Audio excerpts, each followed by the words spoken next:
नमस्कार, मैं हूं आपके साथ अपूर्वा और आप देख रहे हैं हमारा खास कार्यक्रम हरियाणा विशेष। गुरु तेग बहादुर के 400वें प्रकाश पर्व पर पानीपत में राज्य स्तरीय कार्यक्रम का आयोजन किया गया, जिसमें करीब 2 लाख संगत ने हिस्सा लिया। सेक्टर 13-17 में आयोजित हुए इस कार्यक्रम में मुख्यमंत्री मनोहर लाल ने शिरकत की। इस दौरान मुख्यमंत्री ने कहा कि गुरुओं के विचार से हमारे जीवन में परिवर्तन आता है। कार्यक्रम में डिप्टी सीएम और भूपेंद्र हुड्डा ने भी शिरकत की।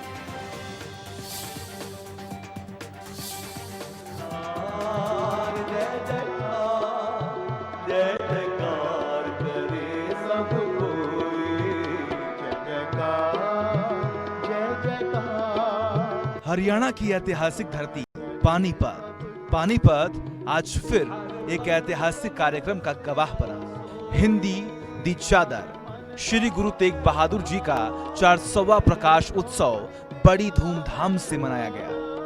पानीपत के सेक्टर 13-17 के ग्राउंड में राज्य स्तरीय कार्यक्रम का आयोजन किया गया था, जिसमें आम से लेकर खास सभी ने शिरकत की।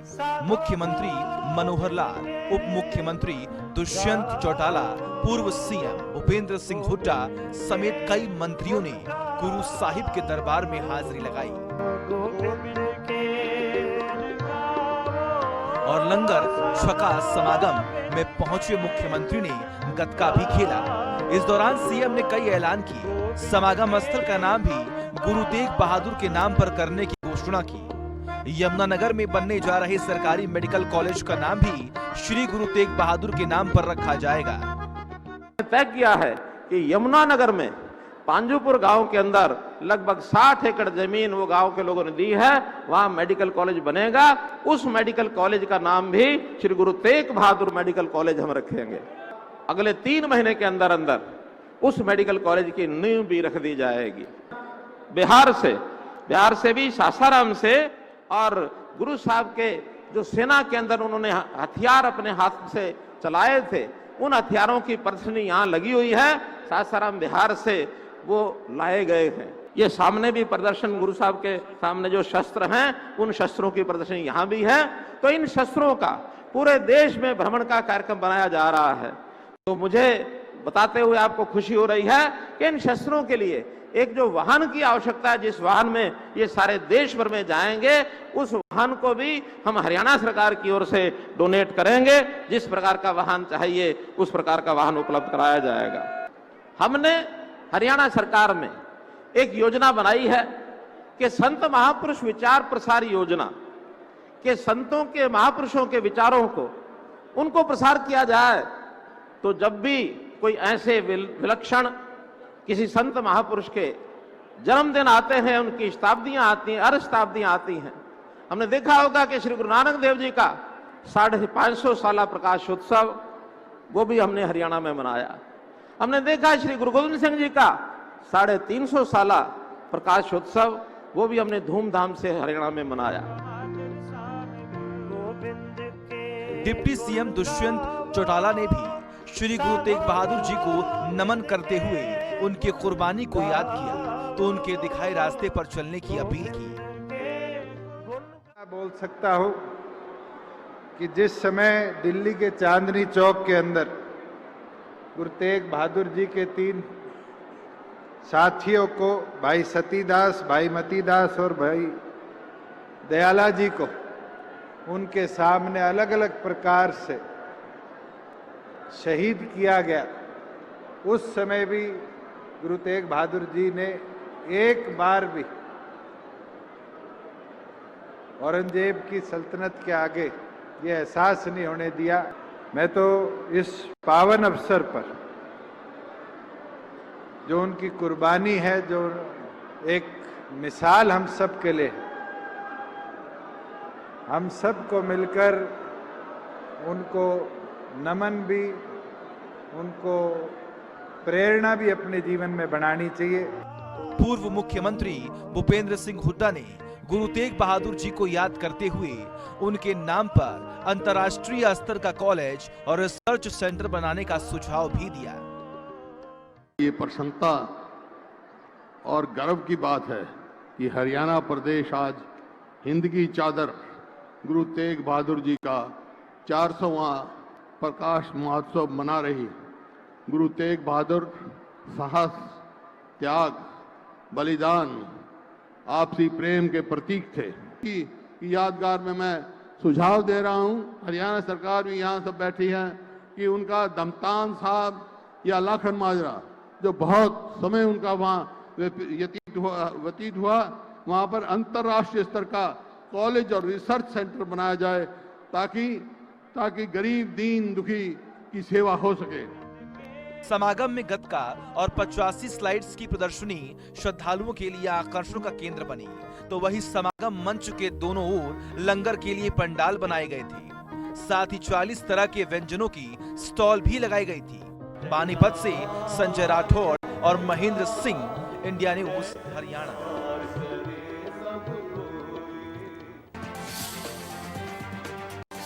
हरियाणा कांग्रेस में नेतृत्व परिवर्तन की चर्चाओं के बीच बैठकों का दौर भी लगातार जारी है। आज कुलदीप बिश्नोई ने दिल्ली में प्रियंका गांधी से मुलाकात की। शनिवार को पूर्व सीएम भूपेंद्र हुड्डा ने कई वरिष्ठ नेताओं के साथ बैठक की थी, जिसमें नए प्रदेशाध्यक्ष जो हरियाणा 2014 में नंबर 1 था प्रति व्यक्ति आय निवेश में, आज बेरोजगारी में, अपराध में और महंगाई में नंबर 1 हो रहा है। ये विफल सरकार। कृषि मंत्री जेपी दलाल ने कांग्रेस पर हमला बोलते हुए कहा कि कांग्रेस नेताओं को सोते उठते केवल घपले ही दिखाई देते हैं, जबकि बीजेपी सरकार सेवा का भाव रखती है और उसका मकसद केवल जनता की सेवा कर उनके जीवन स्तर में सुधार लाना है। कांग्रेस के नेताओं को घपले ही दिखाई देते हैं, घपलों के बारे में उनका दिमाग ज़्यादा चलता है। हमारा दिमाग भारतीय जनता पार्टी के सभी सरकार का, नेताओं का सेवा की तरफ भाव रहता है कि किस तरह जनता की सेवा करके जनता का जीवन स्तर सुधारें, और उनके जीवन में सोते उठते सपने में भी घपले ही घपले दिखाई देते हैं। परिवहन मंत्री मूलचंद शर्मा ने पूर्व की कांग्रेस सरकार पर जमकर निशाना साधा। उन्होंने कहा कि पूर्व की कांग्रेस सरकार में भ्रष्टाचार का खेल चलता था। प्रदेश की जमीनों को सीएलयू और नौकरियों के नाम पर लूटा गया, जिसे आज सीएम मनोहर लाल के नेतृत्व में भाजपा सरकार ने बंद किया है। उन्होंने कहा कि भ्रष्टाचार करने वाला किसी भी सूरत में बख्शा नहीं जाएगा।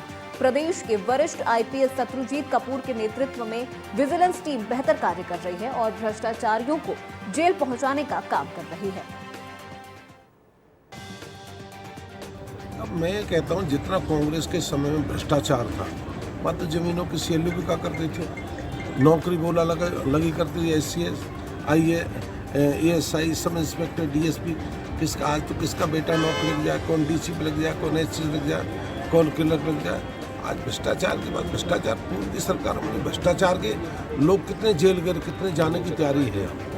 ठीक है, मैं इनका सब कुछ ठीक होगा, मैं मानता हूँ कि कहीं छोटी छोटी हैं, बस ये रहेंगी, और उनका इलाज यही है कि जो हमारी अपने कपूर शत्रुजीत कपूर हैं, वो टीम हमारी। रोहतक के मकड़ौली गांव में राज्यसभा सांसद दीपेंद्र सिंह हुड्डा ने किसान आंदोलन के दौरान मरने वाले किसानों के परिवारों से मुलाकात की। साथ ही परिवार को 2 लाख रुपए की आर्थिक मदद दी।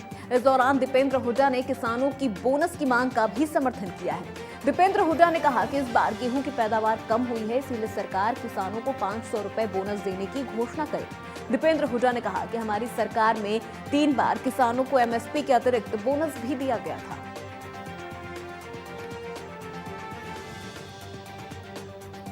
हमारी 10 साल में 3 बार बोनस डिक्लेयर हुआ। जब कभी गेहूं का अंतर्राष्ट्रीय मार्केट में जब क्या बाजार की कीमत ज़्यादा होती थी न्यूनतम समर्थन मूल्य से, 3 बार, एक बार 100 रुपये, एक बार 50 और एक बार 50, जब हमारी 9 साल की सरकार में 3 बार गेहूं पे बोनस डिक्लेयर हुआ था एमएसपी से ज़्यादा। अब क्या है कि जो मार्केट का जो अंतर्राष्ट्रीय बाजार है उसमें 3,500 रुपये गेहूँ पहुँच गया, और गेहूँ की इस बार उत्पादन कम भी है।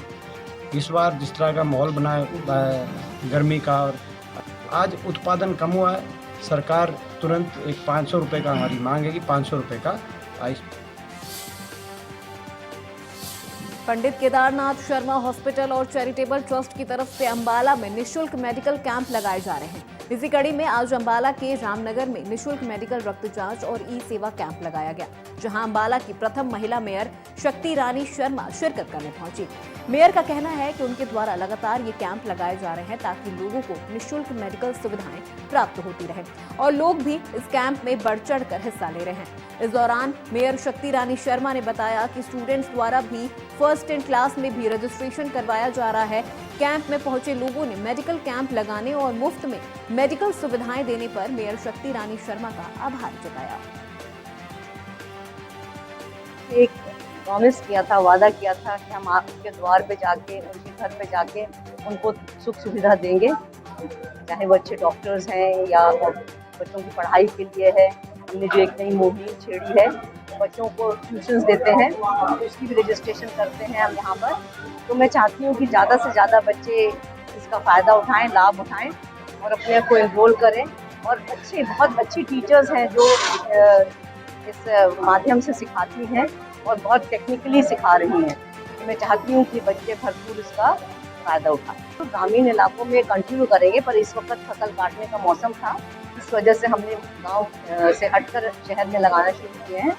एक बार जमींदारों की फसलें कट जाएंगी, बाजार में बिक जाएंगी, तो हम दोबारा से गांव में कैंप लगाएंगे, क्योंकि इस वक्त सब लोग बिजी होते हैं तो कैंप में नहीं आ पाते हैं।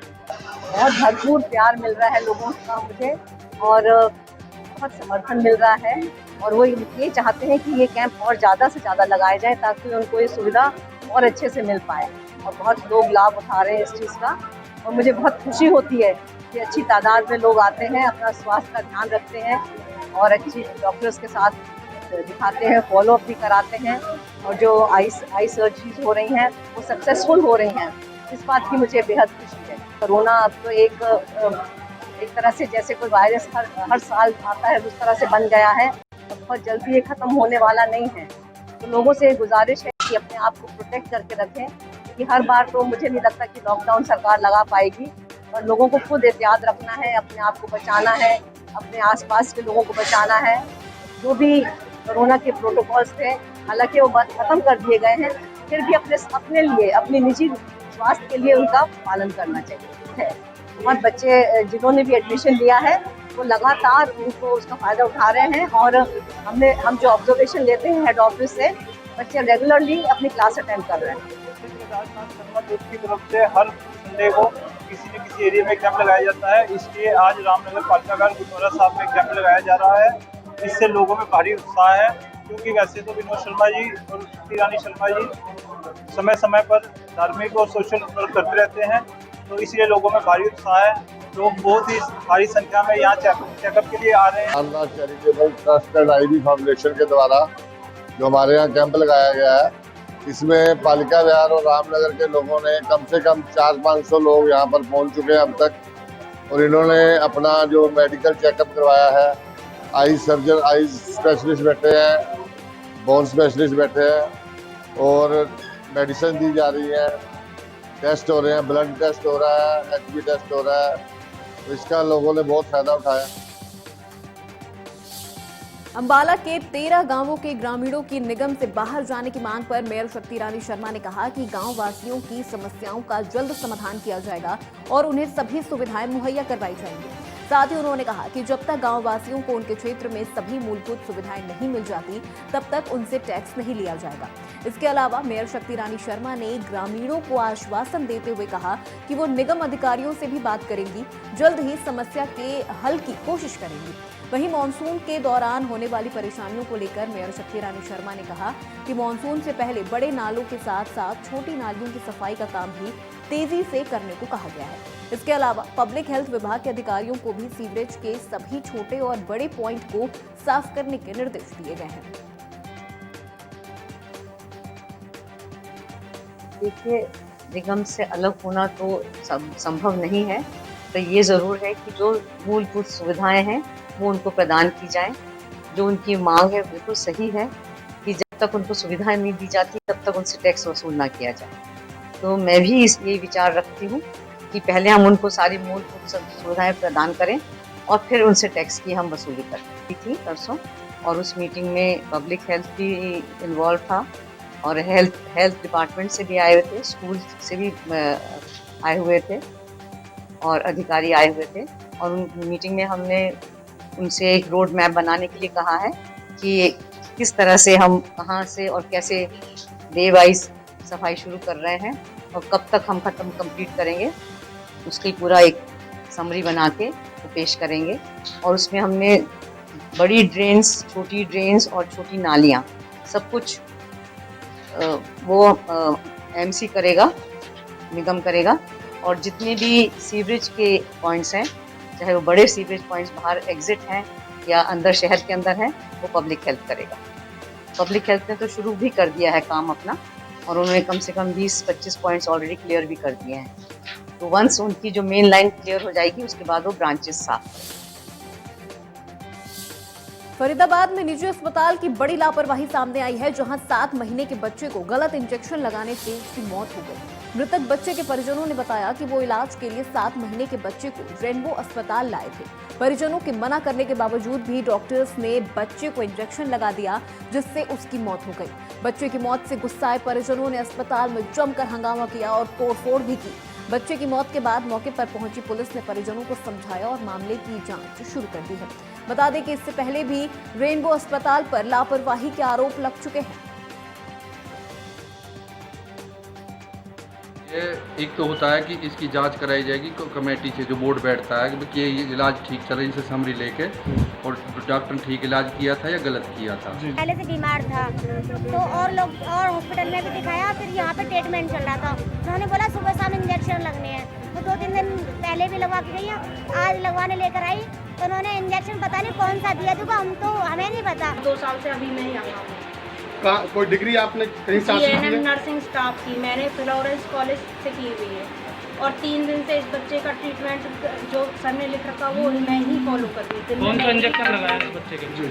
अजिथ्रोमाइसिन चल रहा था और अमोक्सिलिन चल रहा था। किस चीज़ के इंजेक्शन है ये बच्चे को एंटीबायोटिक होते हैं, कोर्स के बाद चल रहे थे। बच्चा डिस्चार्ज हो गया था, सर ने बोला हुआ है कि इनको जाती हुई लेकर आई थी, बस इंजेक्शन लगवाने के लिए लेकर आई। इन्होंने इंजेक्शन लगाते ही वो इंजेक्शन मशीन से चढ़ना चाहिए था, उन्होंने लोकल गोदामों में गेहूं लगवाने की मांग को लेकर मजदूरों का रतिया में तीसरे दिन भी धरना प्रदर्शन जारी है। मजदूरों ने तीसरे दिन एजेंसी का गेट बंद कर जोरदार प्रदर्शन किया। इस प्रदर्शन में मजदूरों के परिजन भी शामिल हुए। मजदूरों ने प्रशासन पर वादा खिलाफी का आरोप लगाया और गुस्साए मजदूरों ने चेतावनी दी है कि अगर उनकी समस्याओं का जल्द समाधान नहीं किया गया तो वो बड़ा प्रदर्शन करने को मजबूर होंगे। हम आपको डिसीजन दे देंगे, 10 बजे तक कोई गेट पास भी नहीं कटेगा। उसके बावजूद भी उनको उच्च अधिकारी के होते हुए भी गेट पास करना शुरू हो गया। इसके लेकर हमने दफ्तर में ताला लगा दिए हैं और जो आगे होगा ताला लगा दिए हैं। अब देखिए जो आगे क्या कहने लगे हैं। हमने तो एक बार ताला लगा दिए हैं गेट पास नहीं काटने का। अब हरियाणा विशेष में मेरे साथ बस इतना ही। देश प्रदेश की तमाम बड़ी खबरों के लिए देखते रहिए इंडिया न्यूज़ हरियाणा।